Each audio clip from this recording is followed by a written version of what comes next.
Welcome to Life So Far. I'm Rich Bryant and I sit down with everyday people from all different backgrounds to hear the wisdom and stories from their life so far. Thank you so much for stopping by and I really hope you enjoy this next conversation.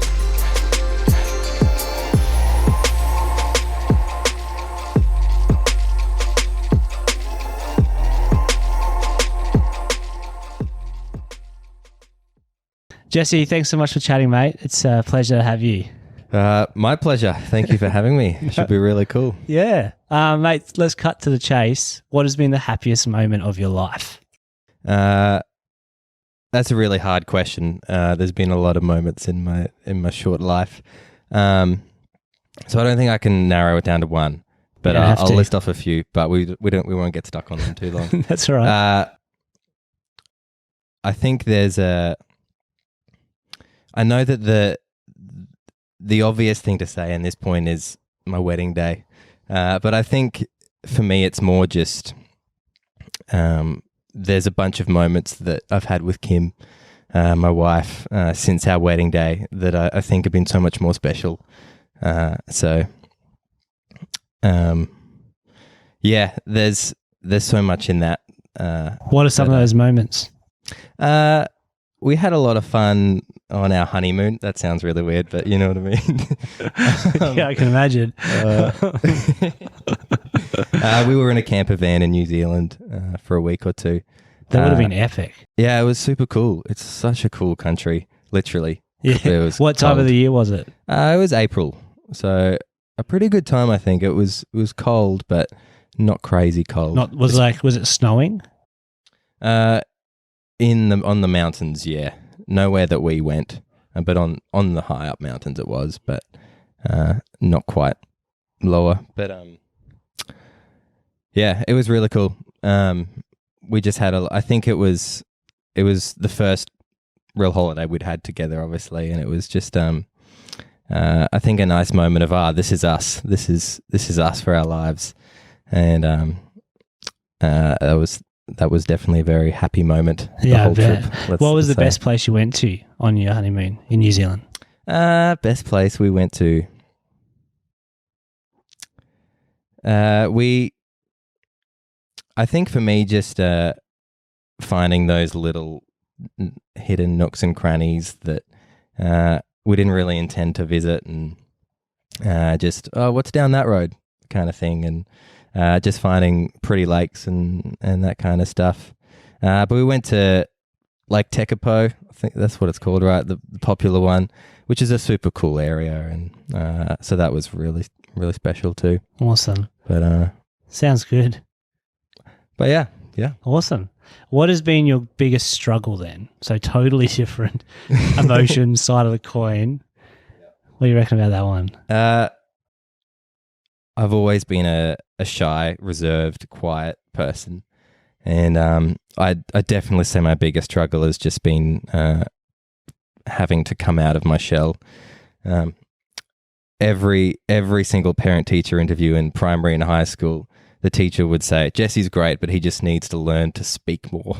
Right. And I feel like that's been the soundtrack to my life, just having to come out of my shell. And it's ironic now that my job is about speaking to people.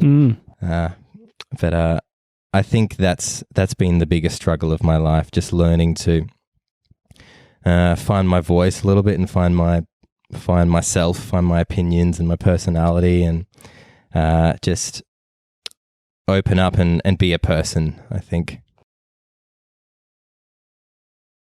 Why do you think you are the way you are that way? Is that was your family life, is everyone in your family quite quiet and reserved? Or do you have very outspoken people in your family? Do you think that kind of informed or shaped that? That's a good question. I've never actually really thought about that. That's why we do this. Yeah, great. I love it. Yeah, probably actually.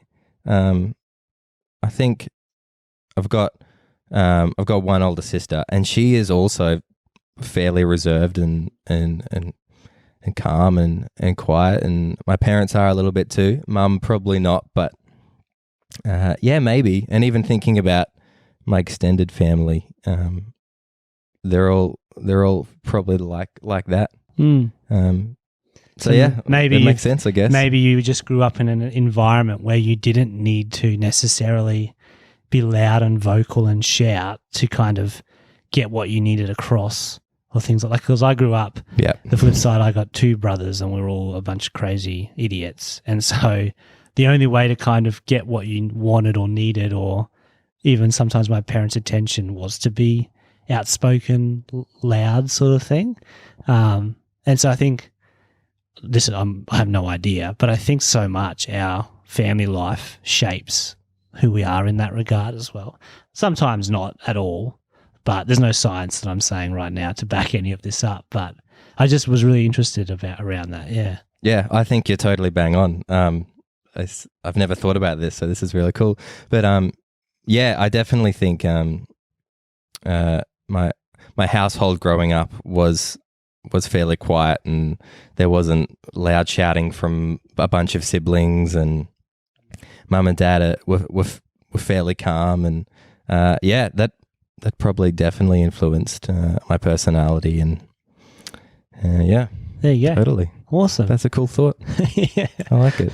What legacy do you want to leave, or how do you want to be remembered? That's a very deep question, but it's a good thing to think about. I like it. It is a good thing to think about. You're right. I think for me, just somebody that was kind. I think it's as I've grown up and, like I said, become a real person and learnt more about myself. I think I've realized how important it is to me to be kind to people and just bring positive energy. I've learnt that I crawl into a shell and hide away when there's negative energy around me. And when I say that, I just mean someone being cranky or that kind of thing.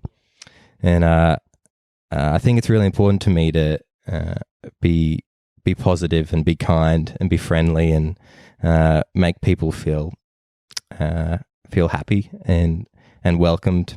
So that's probably the way I'd like to be remembered, I think. I think you do that well. Oh, thank you. From somebody who has had a few interactions with you, or like a lot of interactions with you, you're always that person to kind of, I don't know, you're always very calming. You have a calming effect. Like there's been times where I've never been in a really stressful situation, but even we've played music and stuff together, and there's always kind of like the chill vibes coming from Jesse.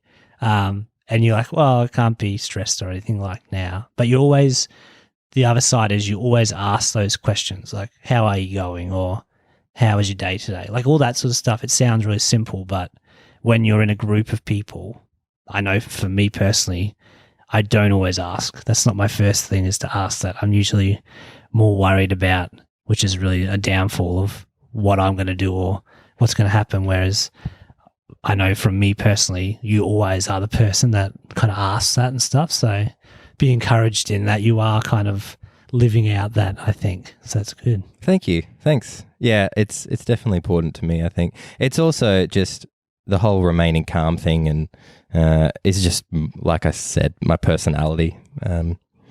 That's just the way that happens naturally, I think. Yeah, definitely. Very cool. Where are we up to with questions? I can't even think now, but you need to give me your calming presence. But it's okay, Richard. We'll get there. We'll get there. What piece of advice would you give to those listening or watching us right now? I would say find joy in as many aspects of life as you can. I think it really saddens me when I hear the classic story about somebody that went through their whole life doing a 9-to-5 job, coming home and maybe not being in a great family situation and just kind of living their whole life averagely and in a sad place. And I think it's just important to me to enjoy things and to just find joy in everything that you do. Obviously, it's easy to find joy in the things that you love doing, and harder in the things that you don't love, but I think it's just it'll definitely influence and impact your life experience. I think, to be honest, my wife Kim has definitely taught me all of that. She's a bundle of joy. She will find joy in everything, and brings a smile to everybody's faces. And I think seeing her be like that has made me realize there's so much value in that. I don't know if you can answer this, but for those people that are listening and that are going, that's great, but I really struggle to, like, how do I find joy in things? You said that Kim has, shown you some things or taught you things around that. Is that just from her own personality, or do you think there is something that you can intentionally do, to find more joy in the things that you love, or to find things to love? Yeah, I think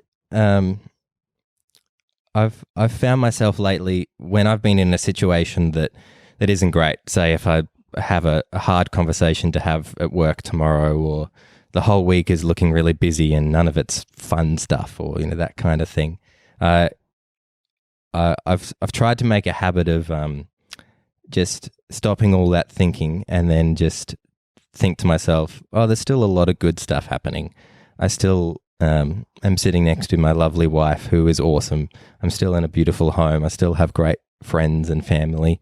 I still had a really yummy dinner tonight. That was pretty cool. Yeah. Just reminding yourself of the little things like that. Like being grateful for them. Totally. Yeah. That's it really. Yeah. That's a bit of like a buzzword, isn't it? But I think it's so important to find gratitude in things. I've been playing around with. So I'm usually a pretty good sleeper, but sometimes, your mind's just going 100 miles an hour, and for no reason, you're like, why can't I sleep? And I came across a guy who's like, instead of counting sheep, because let's be honest, who was even... Yeah, that's a very weird thing. Who has even ever done that? Besides that like about? Maybe a farmer or a shepherd. He's like, do like a gratitude thing. So which I was like, oh, this sounds ridiculous. But it's like, start from A and go, what am I legitimately grateful for in my life that starts with A? And it can be, it can be anything. And then go to B. He's like, I guarantee you will get halfway through the alphabet and you'll be asleep. And it does work, because you think about those things, and you're thinking happy thoughts, because if you think about things that you're grateful for, it's hard to be stressed while doing that.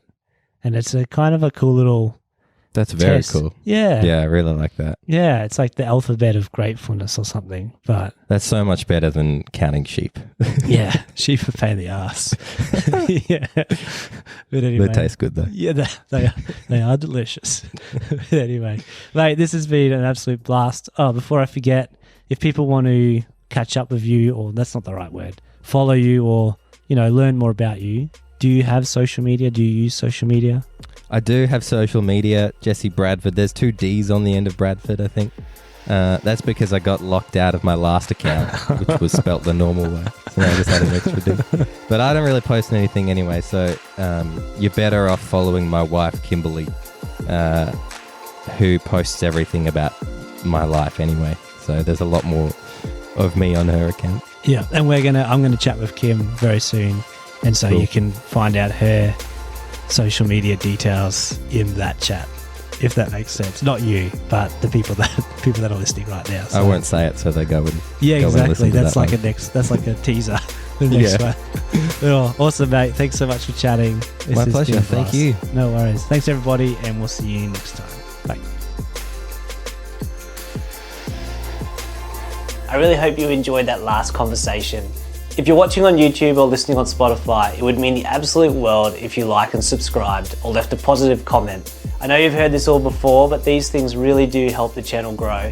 Thank you so much for your support, and I'll see you in the next episode.